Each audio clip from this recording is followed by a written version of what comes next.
Tadi dan saya pikir kita semua sudah dibekalkan dengan satu ilmu bagaimana menyediakan diri supaya kita dapat berkhotbah dengan lebih baik. Ya betul kan? Betul? Oke. Mungkin ada di antara kita yang tertanya-tanya apa kaitan ini, apa sebenarnya program yang kita mau adakan pada tahun ini yang menjurus, yang membuat kita perlu bersedia untuk berkhotbah. Kenapa kita perlu bersedia berkhotbah? Bukan penceramah saja yang perlu berkhotbah. Dan ada lagi beberapa training yang akan melibatkan kita semua pada tahun ini.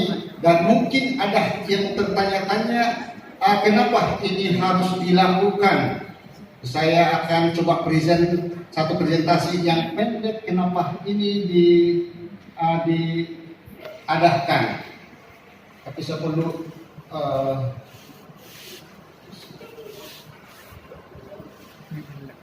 saya ada di sini saat ini saya sudah keluar tapi dia masih ada dengan politik, jadi saya perlu buang itu supaya dia jimat. Oh, saya tidak pandai. Oke. Kita media pendek saja ini disebabkan sebenarnya presentasi untuk perencanaan strategi pelayanan keluarga ini kalau terperinci yang memakan 2 hingga 3 jam. Tetapi untuk ini saya hanya ambil 5 hingga 7 menit saja. Dan kalau kamu ada pertanyaan, kamu boleh bertanya dengan pastor daerah kamu. Oke, dan juga Pastor Kojani sebagai pengarah keluarga misian kita ya tentang ini. Oke, perencanaan strategi pelayanan keluarga sesuai dengan inisiatif Global Disciple Making Evangelism GDME. Pernah dengar GDME? Belum pernah. Oke, jadi tugas besar ya, pastor untuk menyampaikan. Kita sudah duduk sama-sama setengah hari beberapa 1 bulan yang lalu untuk membincangkan Global Discipleship, Disciple Making Evangelism ini. Oke. Di dalam GDME ada 5 stage yang kita akan perbincangkan, yaitu menyediakan. Dan yang kedua adalah menanam, yang ketiga memelihara, yang keempat menuai, dan yang kelima melindungi ataupun preserving. Oke. Ada sudah idea sekarang? Kenapa kita ada 3 ataupun 5 fasa pelayanan ini? Karena pada tahun ini apa yang dikatakan oleh Pastor Nusa seperti tadi, apa tema penginjilan seluruh Malaysia pada tahun ini? Kalau tahun lalu Hope for Malaysia, kalau tahun ini apa? Impact Malaysia. Karena kita mau impact Malaysia, ada kesan untuk orang Malaysia, terutamanya di kalangan anggota, maka kita mau adakan training, adakan seminar, adakan ilmu-ilmu yang diturunkan supaya dapat dipraktikkan. Pertama, impact kepada anggota gereja. Selepas itu, impact kepada orang yang ada di sekeliling kita. Kemudian, apabila impact itu sudah terkena kepada orang di sekeliling kita, kita bawa mereka kepada acara kita, dan akhirnya ada pembaptisan. Oke.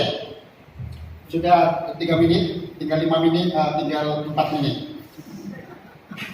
Oke, Lukas 16 ayat 10 menyatakan, barang siapa setia dalam perkara-perkara kecil, ia setia juga dalam perkara-perkara besar. Dan barang siapa tidak benar dalam perkara-perkara kecil, ia tidak benar juga dalam perkara-perkara besar. Jadi dalam setiap fasa pelayanan ini, untuk mewujudkan ataupun merealisasikan impact Malaysia, kita mahu setia melakukan perkara-perkara kecil. Oke. Fasa yang pertama adalah menyediakan. Siapa yang mahu disediakan? kita sebagai orang, sebagai anggota gereja yang perlu disediakan. Dan satu perkara daripada banyak perkara yang perlu disediakan adalah supaya kita dapat menyampaikan khutbah. Dan itulah sebabnya Pastor Nelson telah dengan penuh semangat seperti tadi menyampaikan kepada kita bagaimana menyampaikan khotbah dengan betul, supaya apabila tiba masanya nanti setiap kita yang berpeluang untuk berkhotbah dalam kelompok kecil maupun dalam pertemuan evangelisasi satelit, semua kita sudah tahu apa yang perlu disediakan, apa yang perlu dilakukan. Oke, mulai Januari hingga April 2024 sebenarnya kita dalam tahap ataupun fasa persediaan, dan program ini seperti yang saya katakan adalah untuk anggota gereja, menyediakan anggota gereja dalam pelayanan. Satu, jadi berkhotbah. Sebentar nanti kita akan buat beberapa lagi secara ringkas, mudah saja, tetapi kalau kita lakukan sangat efektif. Oke. Jadi banyak pengisian untuk menyediakan ataupun preparing ini, banyak pengisian, banyak activity. Tetapi saya tidak akan sebut di sini sebab kami sudah bincang. Pastor daerah yang akan menyampaikan kepada kamu sesuai dengan keperluan gereja. Boleh kan, Pastor? Boleh. Oke. Jadi untuk anggota gereja, semua program daripada Januari tahun ini sampai April tahun ini adalah merupakan program yang disusun bertujuan untuk menyediakan para anggota secara mental, emosi, moral, serta keterampilan dalam melayani Tuhan. Oke, kita pergi kepada fasa yang kedua. Dalam fasa yang kedua pun banyak program, tetapi saya tidak ada masa. Saya sudah katakan setengah hari. Kami duduk setengah hari dulu, berbincang semuanya. Tapi kalau kamu mau tahu, dan sudah tentu kamu tidak mau tahu pun, asal kamu datang nanti apabila mereka panggil untuk mengadakan pertemuan seperti ini, mereka akan beritahu, mereka akan train kamu apa yang harus dilakukan. Menanam, planting, dan masa yang ditentu dijadwalkan untuk program-program planting adalah daripada Mei sampai Jun 2024. Dan program ini adalah menjembatani bridging. Ya, bridging siapa? Bridging dengan siapa? Dan sebelah itu siapa dan sebelah siapa yang perlu dijembatani? Oke, yang sebelah itu kita yang sudah sedia, yang sudah disediakan dalam pelayanan. Siapa yang kita mau bridge? Kepada siapa? Kepada orang luar. Jadi program-program menjembatani ini banyak program. Kalau kamu mau tanya mereka. Kalau kamu tidak tanya pun, mereka akan panggil satu lagi masa supaya ada training. Akan diadakan ataupun seharusnya dijadwalkan mulai Juli hingga September 2024. Dan program ini dikhaskan, semua program ini adalah untuk peminat dan pencari kebenaran. Semua. Apa program itu? Kamu tanya lagi Pastor. Dan harvesting. Oke, kita dapat bayang-bayang sudah di harvesting ini yang akan berlaku, dan kita secara intentional, secara sengaja, secara usaha kita sendiri, secara sengaja memastikan ini berlaku di antara Oktober tahun ini sampai Desember tahun ini juga, tahun 2024. Apa programnya? Membaptis pencari kebenaran yang sudah matang. Ada program-program yang untuk menyediakan pembaptisan itu. Melindungi, yang terakhir adalah melindungi, preserving. Apa preservingnya?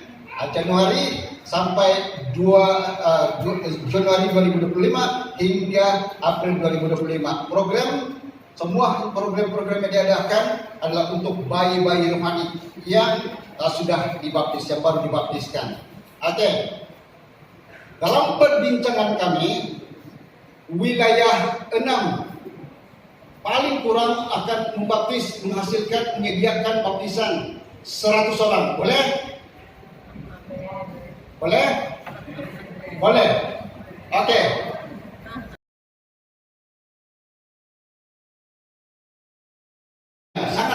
Sangat simpel sebenarnya, tapi sangat bagus untuk kita lakukan sama-sama. Oke. Kita pergi kepada pray, ya. Kita pergi kepada pray.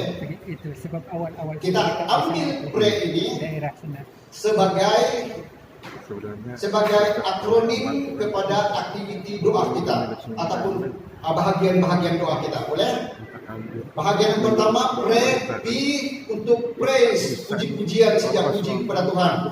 Kemudian yang bahagian yang kedua R untuk repenting the sin. Tapi jangan repent, jangan mengakui dosa orang lain. Kalau kamu mau mengakui dosa, sebut dosa kamu. Kalau kamu mau sebut dosa untuk semua, sebut. Sabuk tangan, bulatan, 5 orang 1 kumpulan, 5 orang 1 kumpulan. Ya. Dan kemudian bulatan, kamu keluar ke satu tempat dan buat kita bulatan. Oke. Praktikal terus supaya kamu terus paham. Kalau sudah kita terus pahamnya, sebab practice make perfect, dan kemudian kalau kita melakukan maka kita akan terus kita akan terus masuk dalam apa. Oke. Coba. Saya akan pimpin, jangan bimbang, saya akan pimpin. Oke. Ladang rohani. Boleh kan? Ataupun boleh mengertikan setiap satu kelompok kecil ini akan diberi satu ladang rohani. Selepas itu, apa yang mau dilakukan? Kita sudah berada selepas pembentukan 2 ini, kelompok kecil keluarga dan ladang rohani, dan kena assign setiap kelompok kecil keluarga ini untuk satu ladang rohani. Itu kita sudah bermula di minggu pertama bulan Mei. Sahabat, yang pertama bulan Mei, apa aktiviti? Ini aktiviti dia. Yang aktiviti seterusnya akan dibincang oleh kamu dengan pastor, tapi sebagai permulaan saya cadangkan ini sangat bagus. Aktiviti itu adalah menabur doa. Aktiviti menabur doa. Tetapi dalam aktiviti menabur doa, di mana melibatkan kelompok kecil keluarga ini, ada beberapa perkara yang perlu dilakukan. Ada beberapa perkara. Oke, saya mahu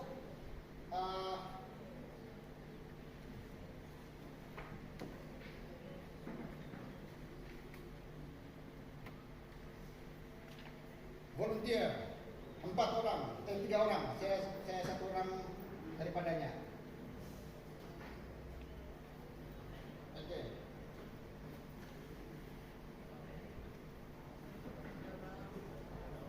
Oke, ada 2. Daripada keluarga kelompok 1 teman, ada 4 orang. 1 adalah driver kereta.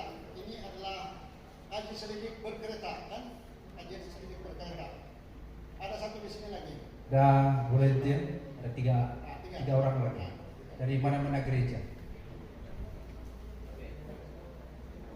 Oke, mari. Langsung Supaya ke depan supaya kita boleh terus langsung praktikal. Praktikal ini, terus praktikal. Oke, terima kasih Elda Andrew. Terima kasih. Ada lagi dari negara lain, Kina Sarapan, semua. Dari Tenggilan sudah ada. Hayangat, Kuman. Terima kasih. Jadi sudah cukup. Baik. Oke. Ada 1 bawah ini. Kemudian ada 1. Oke.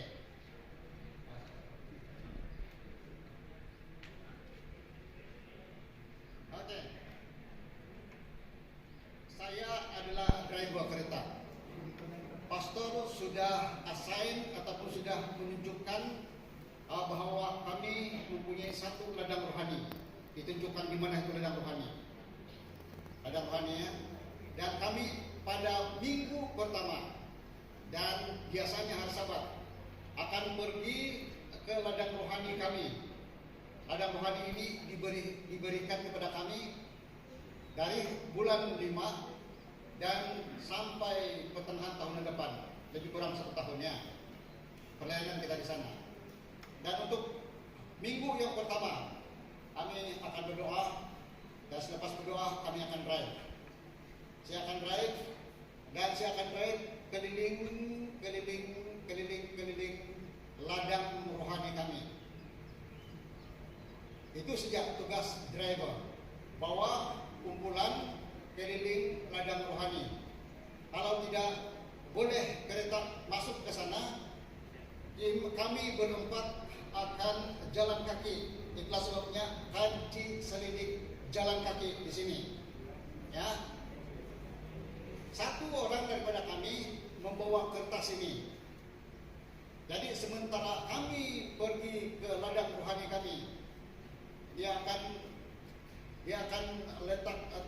akan bubu info di sini apa tempat ini. Dia letakkan tempat. Anggaran populasi berapa jumlah penduduk di sininya? Dia tengok-tengok, oh lebih kurang 300 orang. 300. Oke, apa bangsa yang tinggal di sini? Oke, dusunkah apa saja? Waktu kelihatan di situ, waktu keliling-keliling itu dusunkah apa? Catat semua di sana. Kemudian ada rumah ibadah di sini. Ada SDA punya gereja SDA, gereja Katolik ada kan? Gereja berapa rumah-rumah ibadah? Sebut semua di situ. Kemudian ya tidak semestinya Adventist. Kemudian keadaan rumah banglo semua atau rumah bagaimana? Rumah ada rumah yang sudah tidak ada atap tapi masih ada orang tinggal. Tulis semua itu, tulis semua keadaan rumah di situ. Tulis. Ada yang mau rubuh sudah, tidak kaki dia sudah patah. Tulis juga semua di sana. Facility ini macam balai raya, macam dewan ataupun tempat duduk-duduk di mana orang ramai boleh duduk-duduk di sana. Tulis semua masuk di situ. Kemudian pekerjaan penduduk. Oke, walaupun kita tidak berapa tahun sebab baru masuk di sana, tetapi tulis juga pekerjaan. Oke, dia baru balik dari ladang, jadi memang pekebunnya nih. Oh dia bawa kuat, memang dia nelayan ini. Oh dia bawa bunga banyak, dia pegang bunga dan dia memang tanam bunga dan sebagainya. Tulis saja semua di sana. Kemudian hobi penduduk.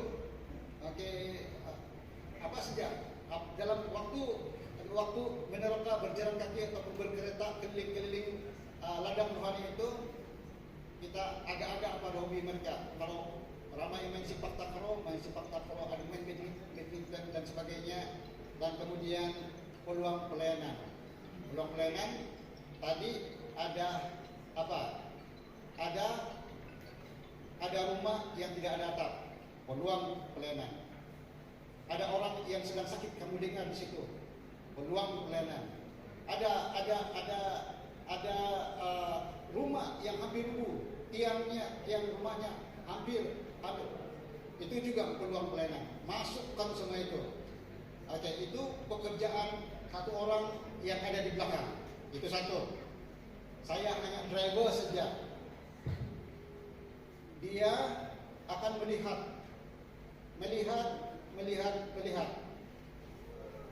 kiri dan ke kanan. Dia juga ada. Dia akan lihat ke kiri, di kanan. Lihat di sana, lihat di sini. Mungkin, oke, saya lihat di sana, saya lihat di sini. Setiap orang yang dilihat, tabur doa untuk orang itu. Tabur doa, Tuhan, beri saya peluang supaya saya boleh ada peluang untuk berjumpa dengan dia.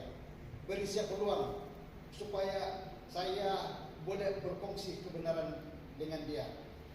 beri saya peluang, beri dia peluang untuk berjumpa dengan saya. Ya Tuhan, tolong dia. Mungkin pada waktu itu ada seorang tua sudah sedang cuci kain dan sebagainya. Tuhan beri dia kesehatan. Tuhan tolong dia ini. Tabur sedia doa. Dan doa itu adalah doa.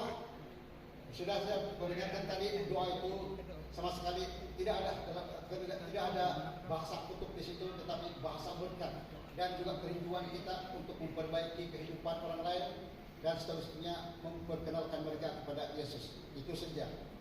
Itu adalah program sahabat yang pertama dan ini kita bawa balik untuk dibincang di rumah. Boleh? Ada dan kemudian sampai di rumah. Setiap kalau dalam wilayah ini katakanlah ada 100 ladang rohani, sudah tentu banyak. Apabila dibincang nanti sudah tentu peluang pelayanan di sini banyak, tersedia banyak. Wah, punya banyak kita. Kamu kumpul bermusuara, ini peluang. Dan kemudian disenaraikan semua, pastikan tempat itu tahu di mana, dan kemudian perbincangan seterusnya, lawatan seterusnya adalah berjumpa dengan orang itu. Sahabat yang kedua, berjumpa dengan orang itu. Sahabat yang ketiga, cuma ini saja dengan tabur doa. Oke? Apabila kita jumpa dengan orang itu, banyak sudah yang terjadi. Dan kalau kita berjumpa dengan orang, kita pergi kepada yang sebentar nanti ini ya. Jumpa nanti.